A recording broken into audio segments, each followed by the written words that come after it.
Oi para todo mundo, meu nome é Marcos Souza e esse é mais um vídeo do canal Sons Aleatórios.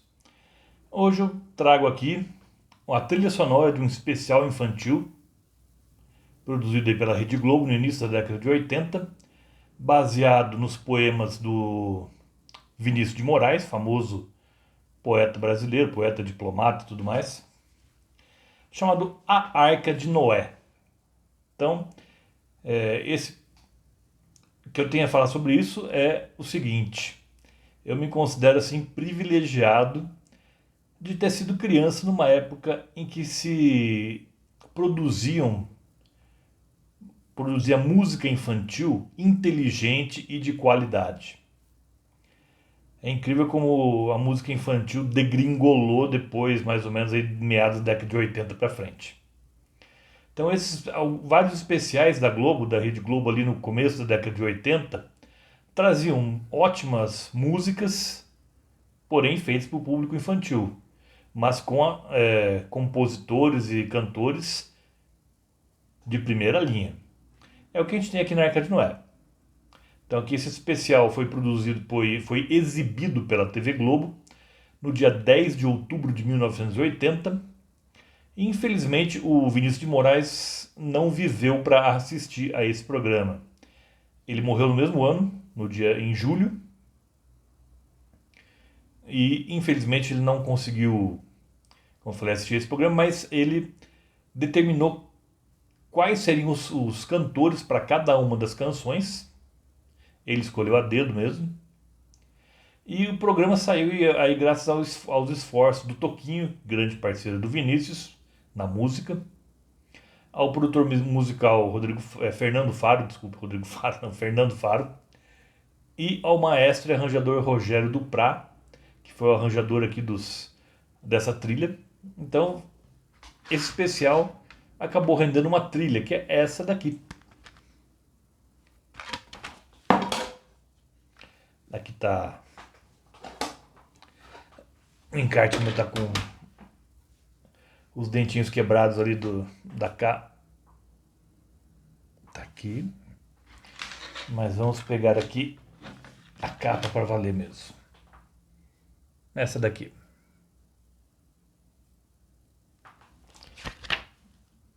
Então aqui temos aqui as letras, o mais importante.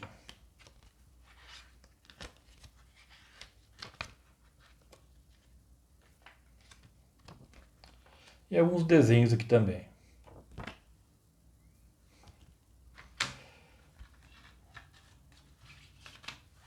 Então o que temos aqui então? Temos aqui 14 canções. Começa com a faixa título, Arca de Noé. Começa com uma música bem imponente, assim, com um arranjo que lembra mais ou menos uma história de conto de fadas. No início, o Chico Buarque e o Milton Nascimento aqui participam dessa faixa. O Chico Buarque começa a narrar quando o arco-íris surge após o fim do dilúvio e os animais começam a desembarcar da Arca de Noé. Depois, o Milton Nascimento, com a sua voz privilegiadíssima ali, acaba entoando algumas frases aqui, cantarolando. E também temos aqui um coral infantil que vai ser uma constante aqui nesse álbum. Mas aqui narra então o desembarque dos animais após o dilúvio. E tem até uma certa crítica social aqui, mesmo num disco infantil, isso ainda existe, fala dos animais mais fortes saem todos solenes ali, autoconfiantes ali, enquanto que os mais fracos saem humildes ali, como acontece na vida, como é dito aqui. Então aí tem uma certa crítica social, bem sutil, mas existe. Depois vem uma das músicas mais conhecidas aqui, com certeza todo mundo conhece, que é o MPB4 cantando O Pato. E aqui temos até a participação do dublador brasileiro do Pato Donald, aqui. Essa aqui todo mundo conhece a música, do Pato Pateta, Pintou o Caneco, por aí vai, com certeza todo mundo conhece aqui. Uma das músicas infantis mais bem-humoradas que já existiram e mais inteligentes também. Depois vem A Corujinha, com Elis Regina, aqui é uma música mais melancólica. Aqui a gente vai ter músicas mais circenses, mais melancólicas e aquelas que misturam as duas coisas. Então aqui na Corujinha é uma música bem melancólica, onde a Elis Regina, diferente do que ela costuma fazer, que ela tem um vocal mais gritado, né, aqui ela está num registro bem low profile, assim, mas que ficou magistral com a contenção dela, ela está com vocais mais contidos, mas mesmo assim ainda brilhante. Ela consegue transpassar toda a melancolia aqui que a canção pede. Depois vem Alceu Valença com A Foca. Aqui o Alceu Valença já é carismático, mas aqui ele está mais carismático do que nunca. Uma música completamente circense aqui. Também várias pessoas já conhecem essa letra, que se fala pela letra, o pessoal já lembra da música. Que fala que quer ver uma foca ficar feliz, é pôr uma bola no seu nariz e por aí vai. E aqui ainda faz uma graça também, que ele compara 3 tipos de foca: a americana, a francesa e a brasileira. E a brasileira, claro, leva a pior, fica sem a sardinha dela. Depois temos Moraes Moreira com a canção As Abelhas. Eu tenho que confessar que eu não sou um grande fã da obra solo do Moraes Moreira. Não tenho nada dele aqui na minha coleção. Porém, essa canção aqui ficou maravilhosa, principalmente por causa do arranjo do Rogério Duprat. Ficou uma música bem inusitada, uma música assim, bem esquisita no ótimo sentido, eu diria. Bem diferente das outras aqui, ela é uma música até meio eletrônica, me lembra um pouco às vezes. Não é exatamente isso, mas me lembra de alguma maneira. Depois é uma cançoneta aqui de Niná, praticamente, A Pulga, da Bebel Gilberto, que assina apenas como Bebel. É uma música menorzinha, tem pouco mais de 1 minuto aqui, fala da pulga, mas é bem uma música de meio que de niná mesmo. Depois vem as frenéticas, que nessa época ainda estavam bem visíveis na mídia brasileira, com a faixa Aula de Piano. E aqui se transforma numa aula de piano em pleno baile de carnaval, aqui vira uma faixa bem carnavalesca mesmo. E também as frenéticas eu também não tenho nada delas também na minha coleção, não é exatamente o tipo de música que eu curto, mas eu reconheço muito o valor delas ali no final da década de 70 na música brasileira, quando elas revolucionaram aí a sisudez, chutaram aí a sisudez que predominava aí na MPB daquela época. Depois temos também outro cantor aqui que eu não tenho nada, esse aqui eu tenho alergia à fase atual dele, que ele realmente enveredou por um caminho aí romântico brega que não me apetece nem um pouco, mas nessa época aí, na passagem da década de 70 para a década de 80, ele ainda prestava bons serviços à música brasileira. Estou falando do Fábio Júnior, que aqui ele canta a canção A Porta. E A Porta começa meio com uma bossa nova, que depois já entra o coro infantil no meio também. E, como eu falei para vocês, nessa época o Fábio Júnior tinha uma certa relevância musical. Só lembrar da música Pai, que foi tema da abertura de Pai Herói, mas foi exibida pela primeira vez na Globo, antes num especial, numa série chamada Ciranda Cirandinha, nos episódios dessa série, em que o Fábio Júnior atuava também. E sem contar a música 20 e poucos anos também, que é um clássico. E até o Rodolfo, na época ainda com os Raimundos, ele deu uma entrevista ele falando que realmente ele começou a refletir mais sobre a vida depois que os Raimundos fizeram uma versão da música 20 e poucos anos para a MTV, para um programa do mesmo nome. E ele concluiu dizendo: o Fábio Júnior mandou muito bem nessa música. E mandou mesmo. Então, mesmo eu tendo alergia a essa fase atual dele, aqui nessa época ele ainda, como eu falei, ainda era relevante para a música brasileira. Depois temos o maior clássico, que é a música mais conhecida aqui da trilha sonora, que está no imaginário popular brasileiro, sem dúvida alguma, A Casa, com o grupo Boca Livre. É só falar, era uma casa muito engraçada e todo mundo aí vai saber o resto da letra. É uma música que todo mundo lembra, é uma música que ficou assim no inconsciente brasileiro mesmo, é incrível. Porque ela é excelente também, é uma pérola de canção. E a interpretação do Boca Livre aqui é magistral também. Depois temos um outro momento melancólico aqui, São Francisco, com o Ney Matogrosso. a canção inicia-se com um canto gregoriano e depois vem o Ney Matogrosso cantar aqui sobre esse santo tão reverenciado pelos brasileiros, considerado aqui como o protetor dos animais, por isso que ele está aqui na Arca de Noé, nada mais natural. E lembrando que São Francisco foi um exemplo para a humanidade, né? Um exemplo de ser humano.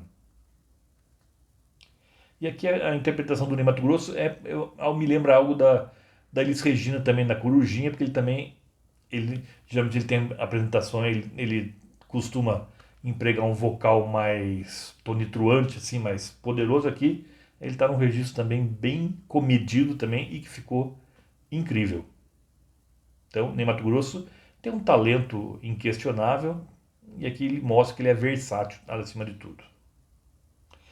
Depois vem o Gato, a faixa O Gato com a Marina, aqui na época só Marina, não Marina Lima, que começa aí com um tom meio jazzístico, nada mais natural para um gato, que o jazz é associado à música da noite, a boemia, e o gato também é um animal da noite. Mas logo depois entra o coro infantil aqui, a Marina cantando junto também, mas tem essa coisa meio malandra aí do gato, que é um dos animais, para mim, mais fascinantes que existe. Eu nunca tive gato, eu sempre tive cachorro com a minha família, mas eu sempre gostei de gatos, apesar da minha família, meu pai especialmente detestava, mas eu sempre gostei. Depois temos o Relógio com o Walter Franco, um dos meus ídolos musicais. E aqui o Relógio, ele realmente a música tem um ar assim meio que de pressa, meio de estresse. Parece que o relógio que está falando aqui está meio estressado, tem alguma coisa a cumprir e pouco tempo para fazer isso. O Walter Franco expressa muito bem essa pressa, esse estresse aí do relógio. E o que eu acho muito interessante aqui é que as cordas aqui, o arranjo de cordas, emula as badaladas do Big Bang, lá de Londres. Talvez o relógio mais conhecido do mundo. Ficou também sensacional aqui. Depois temos outro registro bem acústico e melancólico, que é a Menininha, do Toquinho. Aqui o Toquinho tinha que participar, evidentemente. E também um registro melancólico, também assim, um Corujinha e São Francisco. Mas também o Toquinho cumpre aí com altivez aí essa missão de musicar esse poema aqui do seu grande amigo que foi o Vinícius de Moraes. E o final orquestrado aqui, ele vai pegando um pouco de cada música, vai fazendo uma colagem aqui das músicas anteriores. Também ficou bem inusitado também. E depois da Arca de Noé, que veio aqui, a gente teve outros especiais infantis também. Teve o Plunct Plact Zum, antes disso teve o Pirlim Pimpim em 82, aí já homenageando Monteiro Lobato, a obra infantil do Monteiro Lobato. O Plunct Plact Zum, que ficou famoso aí em 83, graças ao Raul Seixas, da música Plunct Plact Zum, entre outras, como Brincar de Ver, da Maria Bethânia, que é também uma música emocionante de fazer qualquer estátua chorar. E a coisa foi meio que degringolando depois disso, até teve o último especial assim relevante que eu lembro foi a Era do Halley, que foi criado em homenagem à passagem do cometa Halley em abril de 86. Mas aí a coisa já não estava tão bem amarrada quanto nos especiais anteriores. Até quem é hater do Legião Urbana faz questão de citar esse especial infantil, por conta do Renato Russo aparecer vestido com um figurino meio duvidoso, digamos assim, cantando a canção do Senhor da Guerra. Ele está vestido meio como um viking futurista ou algo do tipo. Mas a canção, eu gosto da canção do Senhor da Guerra, sim. Infelizmente, logo depois, aí a canção infantil, as músicas infantis acabaram sendo dominadas por Xuxa e congêneres. Aí a coisa já pegou muito mal, né? Só foi ladeira abaixo.